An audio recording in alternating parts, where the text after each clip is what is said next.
Hello, this is Matt on the Moon Lambo channel, and liquidity is on the rise on an Australian cryptocurrency exchange, the liquidity for XRP, which apparently is part of an on-demand liquidity corridor. Now, I've done a bit of hunting today on the Webernets, and I'm going to share with you everything I've found, but to be honest, I don't know if I'm missing a few pieces, and so I'm hoping that I can to share what I've got with everybody that's listening here, and if anybody can fill in any gaps for me, that would be appreciated, because look, I research this stuff on a daily basis, but I never pretend to know everything.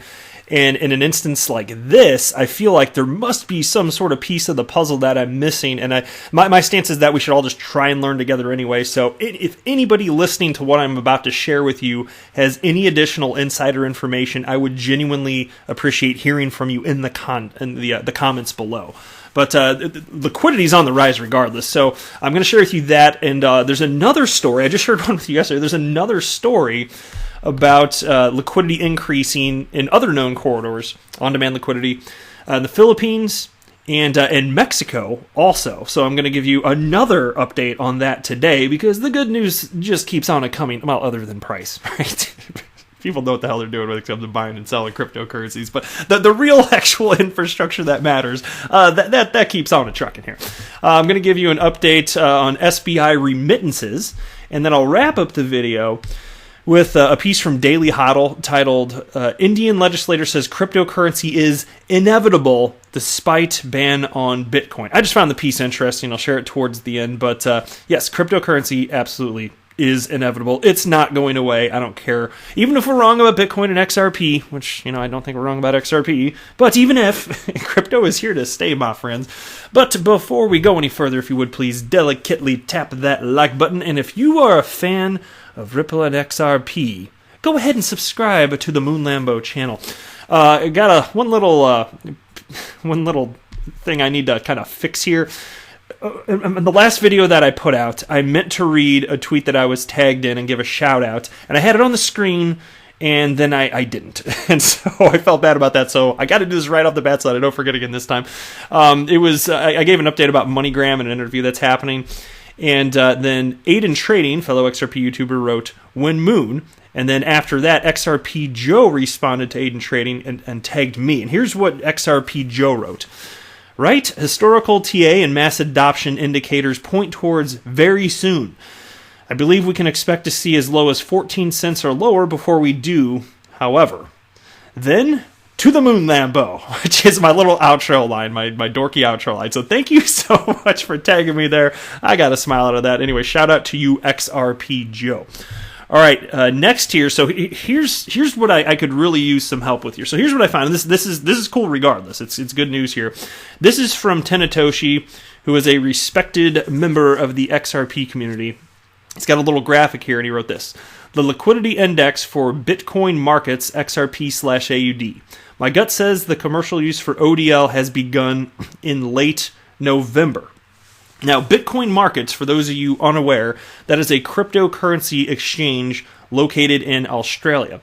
And so they're talking about the liquidity from XRP to AUD, that's Australian dollar. So, okay, so just, I should mention this just in case. So I know that over half of my audience is in the United States, and I happen to be also in the Midwest.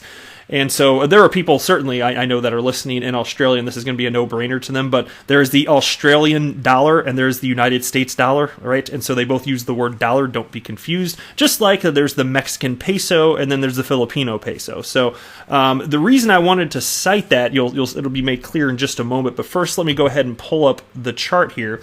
And you can see this is the latest, and it was there's an all-time high in terms of the liquidity for Bitcoin markets XRP/AUD, and it certainly got, I don't know exactly what the number is, but certainly over 300,000 Australian dollars right there.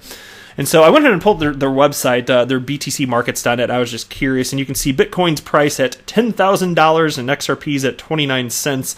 That's, again, in Australian dollars. That's the reason I wanted to be clear there, because I'm sure many people listening already knew that, but there's no way everybody would. So I just thought I'd cite that right there. The part that I could use your help with, though, it kind of stems back to, I think it was this piece here, or was it here, maybe? Oh, yeah, it was this one. Sorry. Let me scroll down just a little bit here.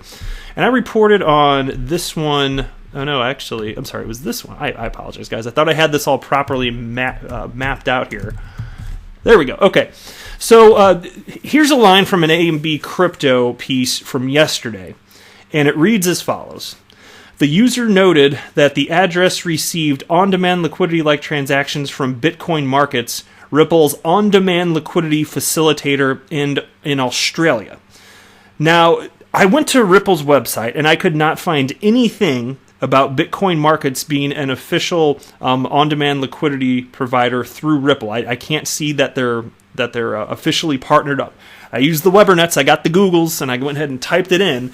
And the closest thing that I could find after doing a good bit of searching, and again, maybe I just need to type in different keywords, maybe I'm really missing something. That's why I want to share with you what I have, and hopefully somebody can fill in a gap here so we can all learn together and I can share whatever I learn, if there is something to be known in a future video. Maybe there is no good answer. Maybe it's all just something's incorrect here that I've read, and so maybe crypto media is putting out bad news. That could be the case too.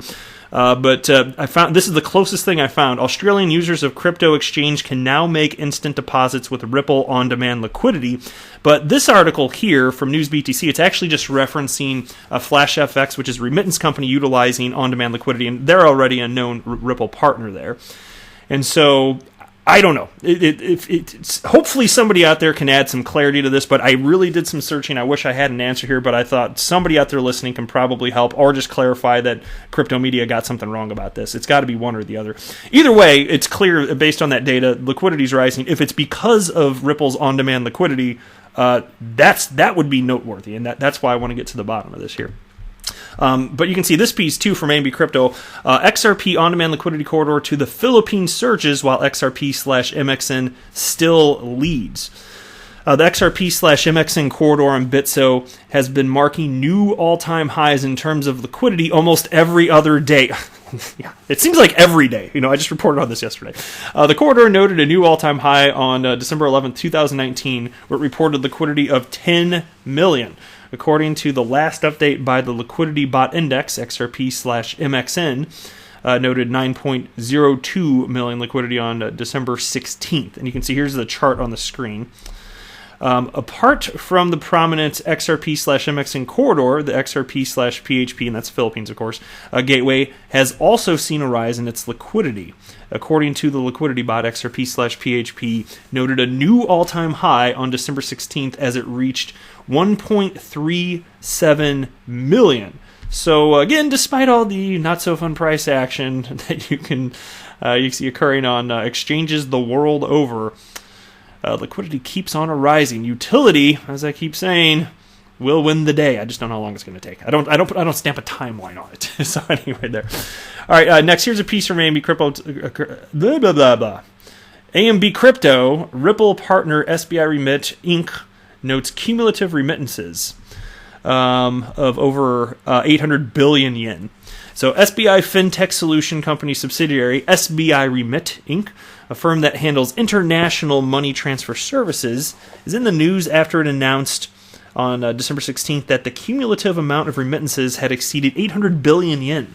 The remittance arm of SBI informed the same through a blog post in which it added that since its inception of 2010, SBI Remit's user base has increased from just 650,000 to nearly 2.73 million by the end of 2018. The surge, in turn, has driven the company's remittance market. And the reason I wanted to highlight this, even though they're not talking about XRP in this article, obviously, I'm sure pretty much everybody listening to this is aware of the relationship between Ripple and SBI. And so what I wanted to point out is that even though we're not talking about XRP in this specific article, I'm always thinking about that because I am Mr. Bull XRP, and this is an XRP-centric channel, damn it, and that's what we're going to talk about. And so they're building up their user base, and they're conducting remittances the world over, and as they continue to grow, even if they're moving money through more traditional means by and large, understand that there are always new corridors being built out, and a lot of this will ultimately flow through on-demand liquidity because we already know that's coming. That's not a secret. It is absolutely coming. And so I love highlighting this. It's just more users. And like the great thing about this is the end user, they don't care how the money moves in the background. They're going to get the benefits of cryptocurrency, specifically XRP, utilizing on-demand liquidity. And they're not even going to freaking know it, which makes adoption a lot easier. When it's just the businesses that have to integrate this blockchain technology and XRP as a bridge currency, when it's just the businesses that have to do it, that makes for faster adoption than if each individual retail user had to learn all about this and integrate it somehow. That's going to take a much longer time, which is why I think the use case of, for instance, whether it's Bitcoin or XRP or any cryptocurrency used in place of fiat currency, I think that's a long ways away. And I don't know that anybody would really want to do that until the volatility has subsided, which I don't know that we're anywhere near that. I think that there's still such a frenzy and people just haven't figured this out. So we're probably a ways away. Next, here's a tweet that I came across from somebody named @Yas on Twitter. He's @XRP_loaded. And he wrote this: I think the American people did not understand what is happening now with all that fake money the Federal Reserve is injecting into the economy. Even if XRP rises, exchanging XRP to United States dollars fiat will be a bad move. #XRP community. So it's an interesting thought, and I've thought about the concept of this before. Why would we want to move our XRP over to worthless fiat? Well, first of all, it's not worthless today, but there's this whole concept. A lot of people think that perhaps the dollar may actually falter. There actually could be a dollar collapse. And look, it's never happened before, but I always tell people, look, just because something hasn't happened before doesn't mean that it can't happen. And when you look at, just an array of metrics, including the fact that most obviously there's 20-something trillion in debt in U.S. dollars. Like, that debt's not going to be sustainable in perpetuity. And so at what point that becomes a huge problem? And the next time there's a recession, is it going to be something where the dollar does collapse? You got some people like Peter Schiff that says, yes, absolutely. Then again, he also said that in 2008 and the dollar didn't collapse. It was just the worst recession in our lifetime, hopefully the worst that we'll ever have to experience in our lifetime. But so I don't know. I can't really answer that. I don't suspect that it's going to happen any time soon, but I also understand that there has to be a tipping point. I don't know if it's going to be soon, if it's even going to be in my lifetime, and I'm 36, I'm not that old. So who knows, but conceptually it's fun to think through, so I thought I'd highlight that, and I'm curious if you guys have opinions on that. Lastly here, Indian legislator says cryptocurrency is inevitable despite ban on Bitcoin. I'm going to butcher this. Subramanian Swamy, an economist and member of the Indian Parliament, says cryptocurrency is unstoppable. According to a report by media outlet Sarkar Etel, I guess, Swamy says China is ahead of the U.S. in piloting digital currencies, and India now needs to catch up. And here's a quote. Cryptocurrency is inevitable. I advocate that India, as an established superpower in software, should accept the transition to cryptocurrency. And then his comments on digital assets follow reports that the Reserve Bank of India is exploring the use of central bank digital currencies. Swamy is participating in the launch of an international initiative for cryptocurrency issues from India by chairing a conference by Begin India, think tank, at the United Nations, supported by the UN Technology Innovation Labs. And here's another quote from Swamy now. Such conferences are necessary in a democracy that India is, and move to digital, orderly and tamper-proof transaction just as in the past. The world had moved from barter to precious metals to paper currency for transactions. So he seems to think that it's going to be more of a natural progression there.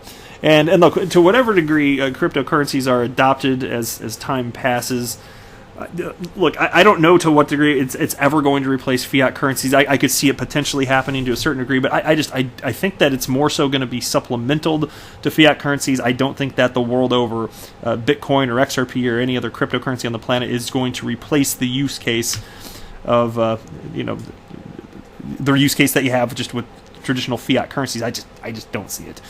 Because different people want different things, and there's a whole host of reasons. I kind of talked about that before, but that's it for this video. I am not a financial advisor. Do not buy or sell anything, because if anything I say or write, that would be a very, very, very bad idea. Until next time, to the moon, Lambo!